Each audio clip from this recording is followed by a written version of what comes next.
Back learner. তো আজকে আমরা যেটা শিখব সেটা হচ্ছে ভয়েস চেঞ্জ নিয়ে আমরা আজকে আলোচনা করব। তো প্রথমেই আমরা জানব যে ভয়েসকে বাংলায় কি বলা হয়। ভয়েসকে বাংলায় বলা হয় বাচ্য পরিবর্তন বা বাচ্য। ভয়েসকে বাংলায় বলা হয় বাচ্য। তো এখন আমরা জানব ভয়েসকে কয়টি ভাগে ভাগ করা হয় ও কি কি। ভয়েসকে প্রধানত দুটি ভাগে ভাগ করা হয়, একটি হলো অ্যাক্টিভ আরেকটি হলো প্যাসিভ। অ্যাক্টিভ মানে সক্রিয় এবং প্যাসিভ মানে নিষ্ক্রিয়। তো এছাড়াও আরেকটি ভয়েস আছে, সেটা ব্যবহার কম হয়, সেটি হলো কোয়াসি প্যাসিভ সমনিষ্ক্রিয়, বাংলা বলতে পারলে সমনিষ্ক্রিয় বাচ্য। তো এবার বাক্যে বাচ্য কি এবং বাচ্যের ব্যবহার কি, সক্রিয় বাচ্য বা অ্যাক্টিভ ভয়েস কিভাবে ব্যবহার করা হবে এবং নিষ্ক্রিয় বাচ্য কিভাবে ব্যবহার করব, এটা আমরা জানব। তো অ্যাক্টিভ ভয়েসে বাক্যে যখন কর্তা সবসময় সক্রিয়ভাবে ব্যবহার করা হয়, কোনো বাক্যে কর্তা নিজেই সেই কাজটি সম্পন্ন করে থাকে, সেটি হলো অ্যাক্টিভ ভয়েস। এবং বাক্যে যখন কর্তা নিজে কাজটি করে তার গুরুত্বটা কিছুটা হলেও কমে যায়, সেটা হলো প্যাসিভ ভয়েস। তো আমরা কিছুটা উদাহরণের মাধ্যমে জেনে নেব যে ভয়েস চেঞ্জের অ্যাক্টিভ ভয়েসের উদাহরণ কী আর প্যাসিভ ভয়েসের উদাহরণ কী। তো প্রথমে আমি লিখে নিচ্ছি, তোমরা চাইলে নোট ডাউন করে নিতে পারো। I do this work. আমি এই কাজটি করি। তো একটা কথা বলি, বা আমি কাজ করি, আমি ফুটবল খেলি, আমি সাইকেল চলাই, কিন্তু এটা হচ্ছে অ্যাক্টিভ ভয়েসের কথা। কিন্তু আমরা কি কোনো সময় বলে থাকি আমার দ্বারা কাজটি করা হয়? এরকম কিন্তু আমরা বাক্যে কোনো সময় কথা বলি না। আমরা কি বলি যে আমার দ্বারা ফুটবল খেলা হয়, আমার দ্বারা সাইকেল চালানো হয়? এটা কিন্তু আমরা বলি না। আমরা বলি আমরা ভাত খাই, আমরা ফুটবল খেলি। তো সরাসরি আমরা কিন্তু অ্যাক্টিভ ভয়েসেই সবসময় কথাবার্তা বলে থাকি, আমরা কিন্তু প্যাসিভে কথা বলি না। তা আমাদের প্যাসিভে করতে হয়। তো এটা হচ্ছে অ্যাক্টিভ ভয়েসের উদাহরণ। প্যাসিভে আমরা কি করব? প্যাসিভে আমরা করব সবসময়, এই নিয়মটা আমি পরে বলছি, আগে এটা আমি করে নিই। This work is done by me. Voice change জানতে হলে প্রথমে দেখো এই কাজটি আমার দ্বারা করা হলো। এই ট্রান্সফরমেশন অফ সেন্টেন্সও বলতে পারো, কেননা মিনিংটা সেম থাকবে কিন্তু ফর্মটা ডিফারেন্ট, বা ফর্মটাকে আমরা ঘুরিয়ে লিখতে পারি, কিন্তু মিনিংটা সেন্টেন্স যখন আমরা দ্বিতীয়বার কনস্ট্রাক্ট করি, ফর্মটা একই না থেকে ভিন্ন হয়ে যায়, কিন্তু মিনিংটা সিমিলার থাকতে হবে। এটাই হলো voice change, narration change, transformation of every সেন্টেন্সের একই নিয়ম। ওকে, তো এখন আমরা কিছু নিয়ম জানবো, যেগুলো বেসিক নিয়ম ভয়েস চেঞ্জ করার ক্ষেত্রে প্রতিনিয়ত আমাদের দরকার হতে পারে। তো প্রথমেই আমরা জেনে নেব pronoun change, how to change the pronoun change. আমরা আগেই জেনেছি প্রোনাউন কাকে বলে এবং প্রোনাউনগুলিকে আমরা কিভাবে চেঞ্জ করব, এগুলো আমরা জানব। তো আই থাকলে প্রোনাউন হয়ে যায় মি, ইউ থাকলে ইউই হবে, সি থাকলে হার হয়ে যায়, দে থাকলে দেম হয়ে যায়। এগুলো তোমরা সবাই জানো, তাও আমি আরেকবার বলে দিচ্ছি। ইট থাকলে নো চেঞ্জ, ইট থাকলে কিন্তু ইটই হবে। এগুলো বেসিক, এটাও আগে প্রোনাউন তোমরা চাইলে নোট ডাউন করে নিতে পারো। আই থাকলে মি হয়ে যাবে পরিবর্তে, ইউ থাকলে ইউই হবে, সি থাকলে হার, হি থাকলে হিম হয়ে যাবে। এটা এখানে জায়গা নেই, আমি এখানে লিখে দিচ্ছি। হি থাকলে হিম হয়ে যাচ্ছে। এগুলো প্রোনাউনগুলো চেঞ্জ হয়ে যাচ্ছে। তো তোমরা লিখে নাও, আমি মুছে দিচ্ছি। ইট থাকলে কিন্তু ইটই হবে, নো চেঞ্জ। দে থাকলে দেম হবে। ওকে, এরপর আমরা এর সাথে সাথে ভার্বের ফর্মগুলো আমাকে জানতে হবে, এবং তার সাথে সাথে ভার্বের সাধারণত 3টি ফর্ম হয়, এগুলো আমাদের খুবই জানা উচিত, না হলে আমরা কনস্ট্রাক্ট করতে পারবো না।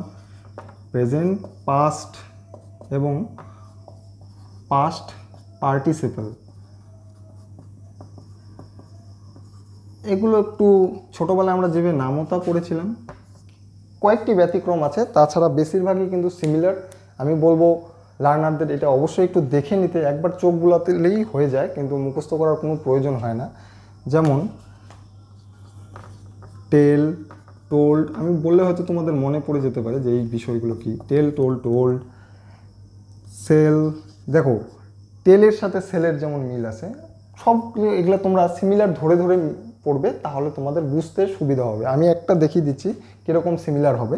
টেলের সাথে সেলের যেমন সেল, সোল্ড, এইভাবে তোমরা কিছু আইডেন্টিফাই বা কানেক্ট করার চেষ্টা করবা যে একটার সাথে কীভাবে কানেক্ট হচ্ছে। আমি সবসময় এটাই বলবো যে কানেক্ট করবা, যে একটা ওয়ার্ডের সাথে আরেকটা যে সেকেন্ড ওয়ার্ডের বা এরকম ভিন্নধর্মী ওয়ার্ডগুলোকে কানেক্ট করলে আমাদের বুঝতে সুবিধা হবে। দেখো, টেলের সাথে কিন্তু সেলের মিল আছে, তো এই জাতীয় যে সমস্ত শব্দগুলো থাকবে। আবার কিছু আছে যেখানে নো চেঞ্জ হয়, রিড বা এরকম, যে এটা তোমরা লিখে নিতে পারো। টেল, টোল্ড, প্রেজেন্টে টেল, পাস্টে টোল্ড, পাস্ট পার্টিসিপেলে টোল্ড। আমাদের সাধারণত এই দুটোরই কাজ। তো আমরা অনেক সময় দেখবে লেখা থাকে V1 লিখবো, এটাকে V2 ভার্বের ফর্ম আর কি, আর এটাকে V3ও বলতে পারি, মানে 1 ফর্ম, ভার্বের 1 ফর্ম, ভার্বের 2 ফর্ম এবং ভার্বের 3rd ফর্ম, এগুলো কিন্তু জানতে হবে। ওকে, এবার মুছে দিচ্ছি।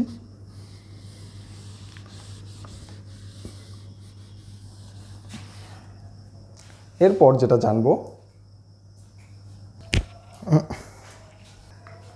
এবার আমরা জানবো অ্যাক্টিভ ভয়েসের স্ট্রাকচারটা আমরা একটু ভালো করে লক্ষ্য করব, কিভাবে স্ট্রাকচারটা হবে।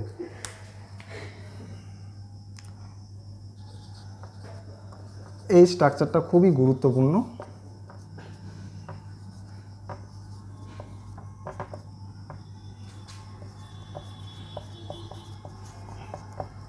এই স্ট্রাকচারটা খুবই ইম্পর্টেন্ট। দেখো, আই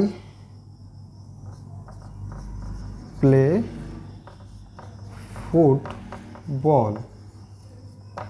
এখানে আই হলো সাবজেক্ট, প্লে হলো ভার্ব, ফুটবল হলো অবজেক্ট অ্যাক্টিভ ভয়েসের ক্ষেত্রে। ওকে, কিন্তু এটাকেই আমরা যখন প্যাসিভে করব, প্যাসিভে করার সময় নিয়ম কি? নিয়ম হচ্ছে সবসময় মনে রাখবে, পিছনেরটা সামনে আসবে এবং সামনের জিনিসটা পিছনে চলে যাবে, মানে সাবজেক্ট অবজেক্টের জায়গায় চলে যাবে এবং অবজেক্ট সাবজেক্টের জায়গায় চলে আসবে। সাবজেক্ট চলে যাবে অবজেক্টের জায়গায়, অবজেক্ট চলে আসবে সাবজেক্টের জায়গায়। দেখো, এবার আমরা কি করি, ফুটবল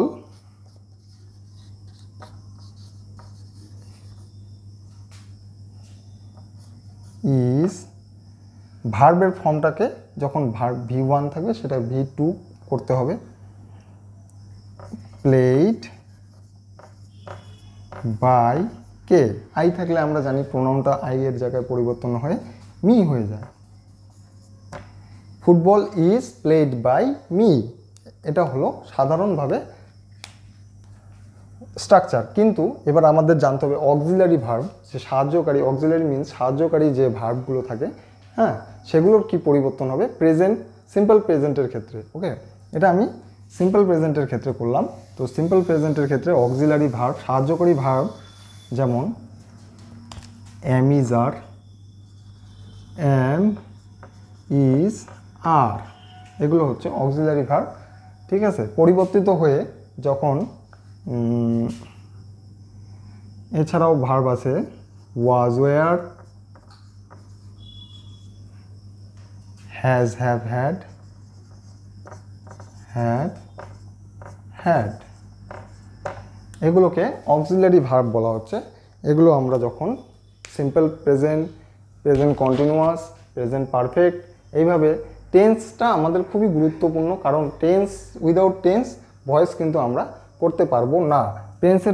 টেন্সের ধারণাটাও আমাদের একটু থাকতে হবে বা থাকা দরকার, না থাকলে কিন্তু আমরা এটা করতে পারবো না। টেন্সটা কি? সিম্পল,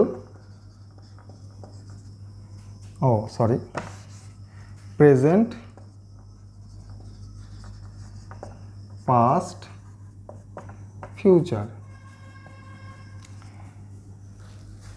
আমি এখন খেলছি, এটা হচ্ছে প্রেজেন্টে বলছি, ঠিক আছে। আমি খেলেছিলাম, ফুটবল খেলেছিলাম, এই বাক্যটা কিন্তু পাস্ট টেন্সে।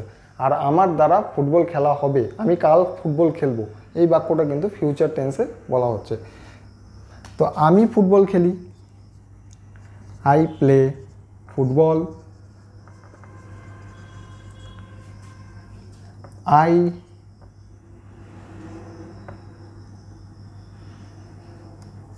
I played football. আর ফিউচারে কি হচ্ছে? I will play football. এই তিনটা ফর্ম বোঝা যাচ্ছে। প্রেজেন্টে যদি আমরা বলি আমি ফুটবল খেলি, এখন খেলছি, তাহলে কি হবে? I play football. আমি ফুটবল খেলেছিলাম, আই প্লেড ফুটবল। আর আমি ভবিষ্যতে ফুটবল খেলবো, তাহলে আই উইল প্লে ফুটবল। এখন আমরা বলবো প্রেজেন্ট কন্টিনিউয়াস টেন্সের ব্যবহার বা উদাহরণ। অ্যাক্টিভে লিখব, he is telling some stories. দেখো এখানে হচ্ছে হি হচ্ছে বাক্যের কর্তা। কি বলছে?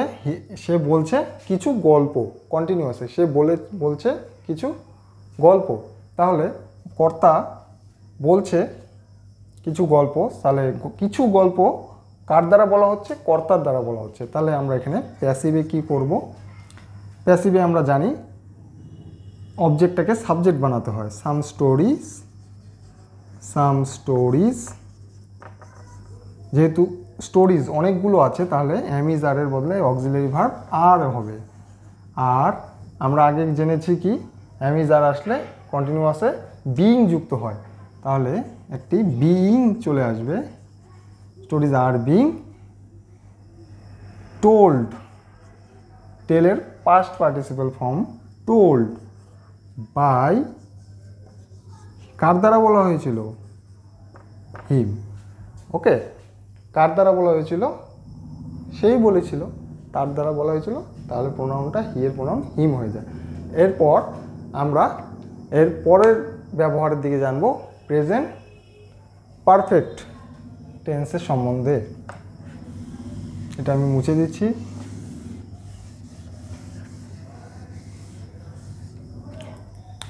দেখো প্রেজেন্ট পারফেক্ট, প্রেজেন্ট পারফেক্টের স্ট্রাকচারটা আমি লিখে দিচ্ছি। Subject plus has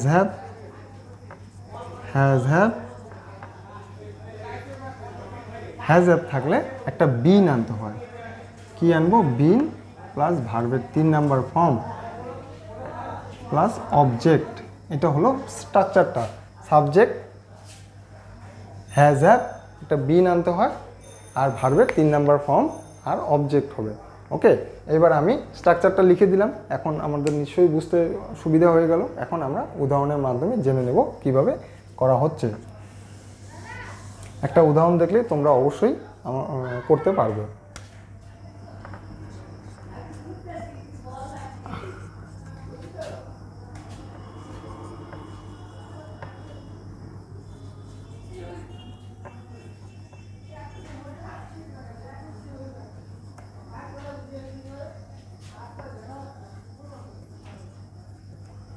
I have bought some books. ওকে, এটা হলো অ্যাক্টিভ ভয়েসে আছে, আমাকে এটাকে প্যাসিভ ভয়েসে করতে হবে।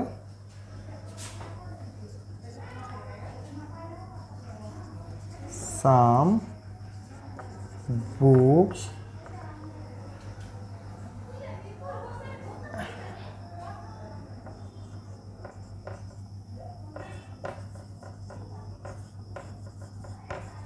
brought by me some book। তো এই ছিল প্রেজেন্ট পারফেক্ট টেন্সের ব্যবহার।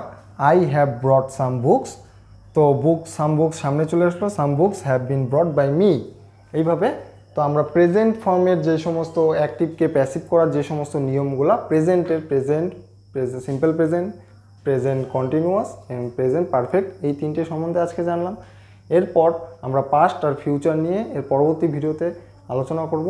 তো এইটুক আমরা বিভিন্নভাবে আমরা আরও জানবো, আরও বিশদভাবে জানবো। তো এইটুক তোমরা আগে জেনে নাও, আশা করি আর পরবর্তীতে ভিডিওতে আরও ভালো লাগবে। তো আমার চ্যানেলটাকে ভালো লাগলে এতক্ষণ শোনার জন্য ধন্যবাদ। লাইক এবং সাবস্ক্রাইব করে আমার চ্যানেলটিকে দেখবেন। ধন্যবাদ।